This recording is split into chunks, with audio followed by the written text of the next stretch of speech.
आप सब पामिस्ट्री प्रेमियों को मेरा नमस्कार और पामिस्ट्री की दुनिया में आप सबका स्वागत है। मैं हूं आपकी पामिस्ट फ्रेंड रीमा अरोरा। मैं लाइफ कोच पामिस्ट हूं और आज मैं आपके लिए एक out of the syllabus video लेकर आऊँगी।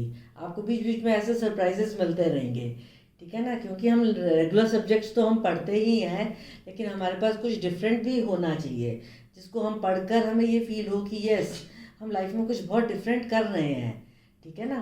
तो आज का मेरा जो टॉपिक है वो बहुत सिंपल सा है वैसे तो, लेकिन फिर भी बहुत इम्पोर्टेंट है। मेरा टॉपिक है कि पामिस्ट्री की वैल्यू क्या है, पामिस्ट्री की इम्पोर्टेंस क्या है, हम पामिस्ट्री क्यों पढ़ते हैं, पामिस्ट्री पढ़ने से हमें क्या मिलता है। जब भी एक पर्सन के दिमाग में एक पामिस्ट की इमेज आती है, उसके दिमाग में सिर्फ एक ही सवाल आता है कि मैं पामिस्ट के पास जाऊं, उसको अपना हाथ दिखाऊं और उसको मैं ये बताऊं कि मेरे को ये प्रॉब्लम्स हैं और मेरे इस प्रॉब्लम्स का निवारण कर दीजिए। अब ये हमेशा नहीं हो सकता। आप किसी की प्रॉब्लम्स का कोई निवारण नहीं कर सकते, आप किसी भी प्रॉब्लम का कोई सॉल्यूशन नहीं निकाल सकते, आप कोई जादू नहीं कर सकते, आप मिरेकल्स नहीं कर सकते। आप सिर्फ उसकी प्रॉब्लम्स के इम्पैक्ट को कम या ज़्यादा कर सकते हो।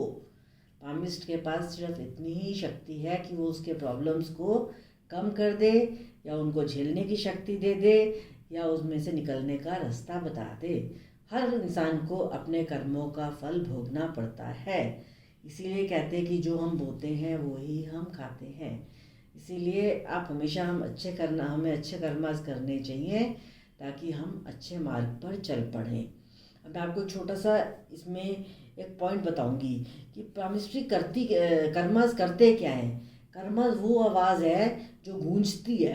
जब वो आवाज़ गूंजती है तो वो हमें बोलती है कि देखो, तुमने पहले ऐसे किया था इसलिए आज ये हुआ, तुमने अपने पास्ट में ये किया था इसलिए तुम्हें प्रेजेंट में आज ये फल भोगना पड़ रहा है, और प्रेजेंट में तुम ये फल भोग रहे हो, इसको अगर तुम ठीक नहीं करोगे तो तुम्हें फ्यूचर में भी उसका फल भोगना पड़ेगा। और इन सबके बीच में जब हम बैठते हैं और सोचते हैं तो हमें लगता है हमें कुछ करना चाहिए, लेकिन क्या हम करते हैं? कई बार हम करते हैं, कई बार हम नहीं करते। तो ये होता है हमारे कर्मों की थ्योरी जो फ्री विल पर बेस्ड होती है। कहने का मतलब, आपको मौका मिलता है, आपको तरीका रास्ता बताया जाता है, लेकिन करना या नहीं करना वो आपके अपने हाथ में है।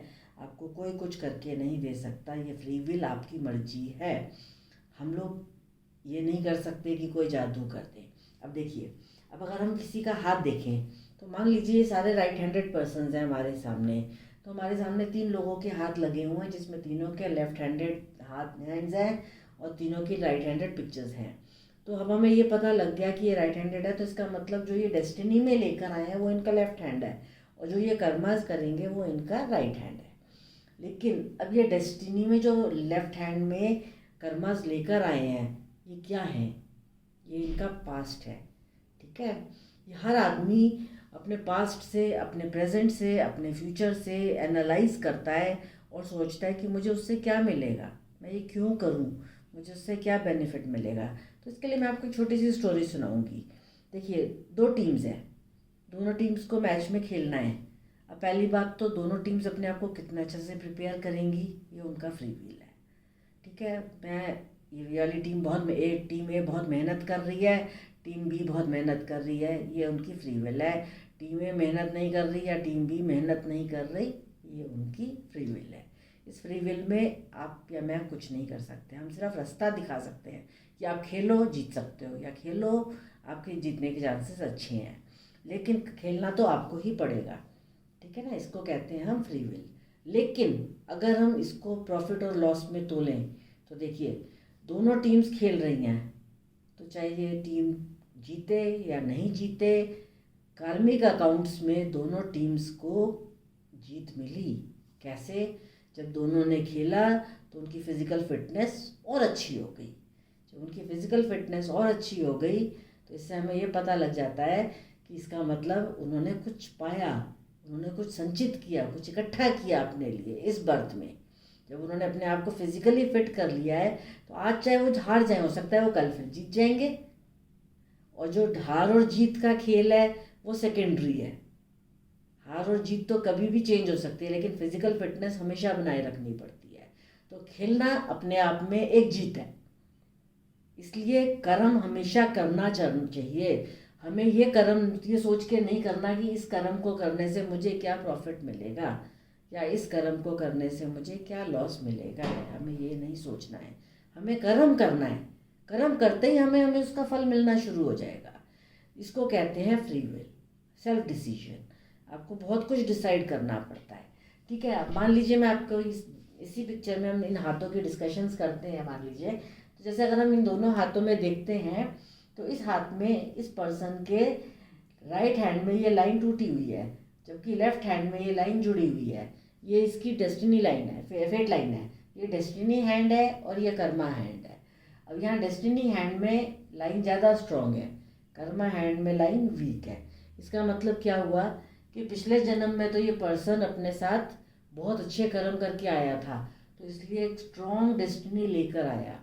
इस पर्सन ने अपने जो कर्म इकट्ठे करे थे वो बहुत अच्छे थे, और इस बर्थ में उसने उतने एफर्ट्स नहीं डाले। जबकि इस हाथ में अगर हम देखें तो इस लेडी के लेफ्ट हैंड में ये हाथ लाइन हल्की है और वर्किंग हैंड में ये लाइन डार्क हो गई। कहने का मतलब ये पिछले बर्थ में भी थोड़ा सा अच्छा लाई थी, कैसा लेकर आई है पिछले बर्थ से, लेकिन इस बर्थ में इन्होंने उसको और इम्प्रूव कर दिया। अब मैं इसको आपको थोड़ा सा और अच्छे से एक्सप्लेन करूँगी। ऐसा होता है कि जो हमने अपने पिछले कई जन्मों में काम किए होते हैं उनको हम संचित कर्म कहते हैं। संचित कर्म वो कर्म होते हैं जो हमने सारे इकट्ठे कर लिए। मैंने किसी का कोई नुकसान किया, मैंने किसी का अच्छा किया, मैंने किसी का कर्जा देना है उसके पैसे नहीं दिए, मैंने किसी की मदद कर दी, ये सब मेरे कर्म है। मैं जो काम करूँगी वो मेरा एक कर्म बन जाएगा। उन कर्मों को जब हम इकट्ठा करते जाते हैं और जब इस शरीर को त्यागते हैं और अगले जन्म में जाते हैं तो हम सारी चीज़ें अपने साथ नहीं ले जा सकते। तो जब हम अपने सारी चीज़ें अपने साथ नहीं ले जा सकते तो क्या होता है कि हमें जब जो जन्म मिलता है उस जन्म में कुछ चीज़ें प्रारब्ध में मिल जाती हैं। वो प्रारब्ध कर्म क्या होते हैं, वो हमारे नॉन वर्किंग हैंड में दिखाई देते हैं। तो हमारा नॉन वर्किंग हैंड जितना स्ट्रांग होता है, इसका मतलब पिछले बर्थ से हम उतने ही अच्छे कर्म अपने साथ लेकर आए हैं, हम उतनी ही अच्छी डेस्टिनी अपने साथ लेकर आए हैं प्रारब्ध में। और फिर आता है हमारा क्रियामान कि इस जन्म में हम कितना काम कर रहे हैं। वो हमारी लाइंस हमारे हाथ में बता देती हैं कि हम कितना काम करते हैं। हमारे माउंट्स बता देते हैं कि हम कितना सोचते हैं उस काम को करने के लिए। तो क्या हम एक्चुअली काम करते हैं? और जब हम काम कर लेते हैं तो क्या होता है कि हमारे आगामी कर्म बन जाते हैं, आने वाले कर्म। इससे का मतलब ये हो जाता है कि हम अपने पास्ट के कर्मों के वजह से हम आज काम करते हैं। आज काम करने के बाद हम अपने प्रेजेंट को बहुत सुंदर बना लेते हैं। जब हमारा प्रेजेंट बहुत सुंदर बन जाता है तो हम फ्यूचर का रास्ता भी खोल देते हैं। हमने अपने पास्ट से कुछ सीखा, हमने उससे एक लेसन लिया, फिर हमने अपने प्रेजेंट में काम किया और हमने अपने फ्यूचर को बहुत सुंदर बनाया। प्रेजेंट को भी सुंदर बना लिया लेकिन फ्यूचर भी साथ में सुंदर बन रहा है। ये हमें हमेशा याद रखना है। देखिए, एक स्टोरी सुनाती हूँ आपको ताकि आप थोड़ा सा इसमें और इंटरेस्ट लेंगे। कि एक पर्सन पैदा होता है, तो वो जब भी पैदा होता है वो अपने साथ 2 बाउल्स लेकर आता है। उसके हाथ में 2 बाउल्स होते हैं, एक अच्छे कर्मों के, एक बुरे कर्मों के। अब ये उसको अपने साथ हर समय अपने साथ कैरी करके चलना है। उन बाउल्स के जो कर्म है अच्छे और बुरे, उसको अपने साथ हमेशा अपने हाथ में लेकर चलना है। क्यों? क्योंकि जब वो दुनिया में आएगा तो जब भी वो कोई काम करेगा तो उसको उस काम का अच्छा या बुरा रिजल्ट इसके ऊपर डिपेंड करेगा। ठीक है ना? अब 2 बराबर के बाउल्स हैं, एक में अच्छे कर्म है, एक में बुरे कर्म है। अब ना तो वो अच्छे कर्म फेंक सकता है ना बुरे कर्म फेंक सकता है, उसको दोनों ही संभालने हैं। लेकिन जब वो एक नया जन्म ले लेता है तो वो अपने अच्छे कर्मों का बाउल बड़ा कर सकता है कि पुराने वाले भी डल गए और उसने बड़े वाले को उसको बड़ा कर दिया। तो जब वो उसको बड़ा कर देता है, उस बाउल को, छोटे बाउल को बड़ा बाउल ले लेता है, तो जो उसके बुरे कर्म होते हैं वो थोड़े रह जाते हैं और जो उसके अच्छे कर्म होते हैं वो बड़े हो जाते हैं।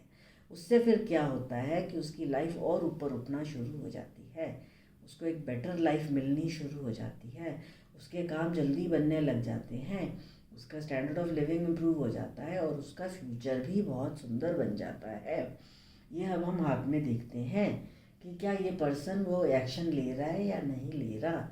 इससे उससे उसके अमाउंट्स डिसाइड करते हैं, उसका क्वालिटी ऑफ हैंड डिसाइड करता है, उसके कलर ऑफ हैंड डिसाइड करता है, उसकी लाइंस डिसाइड करती हैं। ये सब हम डीप में जब पढ़ेंगे तो आपको एक एक चीज़ समझ आएगी। लेकिन इतना भी अगर आप जान लेंगे कि जितना साफ हाथ होगा उतना अच्छा होता है, जितना कम से कम खिचड़ी हुई लाइंस होंगी हाथ में, वो हाथ उतना ही अच्छा होगा।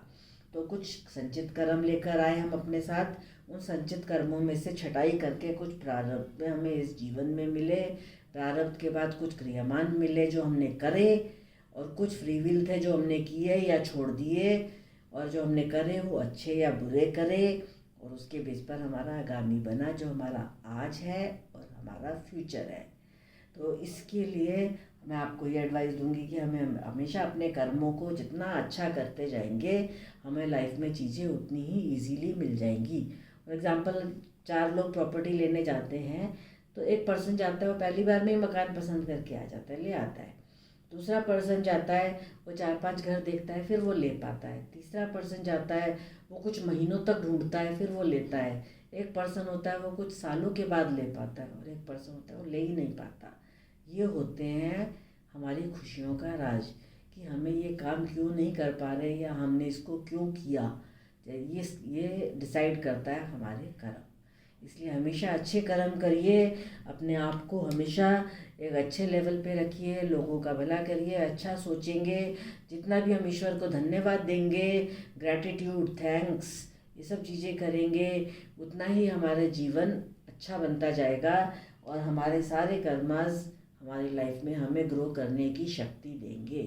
तो wishing you all a very beautiful life ahead, a bright future. God bless you all. I hope आप लोग को मेरी वीडियो अच्छी लगी। Thank you very much for listening to me. God bless you once again.